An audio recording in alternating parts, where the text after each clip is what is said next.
Hello mga mi, Ganesha account ngayong Sunday. No, level 21 na po tayo, tas patuloy pa rin po tayo nag-train. Yan, kahit mag-isa, mag-train po tayo. Huwag po tayong mag-farm ng mag-farm. Kasi pag nabuli po tayo, kawawa po tayo. So, unahin po muna nating mag-train. Ayun po, nag-train po ako. Tapos habang nagtitrain ako, nagbabasa ako ng mga conversation dyan. So, maraming na-scam. So, yun nga po, alamin po talaga.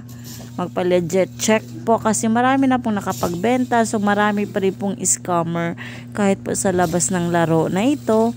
No, patuloy lang po tayong mapagmatsyag. Kasi, pag na-scam ka ng 100k gold, no, laking panghihinayang yun. Kasi pinaghirapan mo yung ipunin eh. Pinaghirapan mo yun, pinagpuyatan mo, yung kamay mo dyan.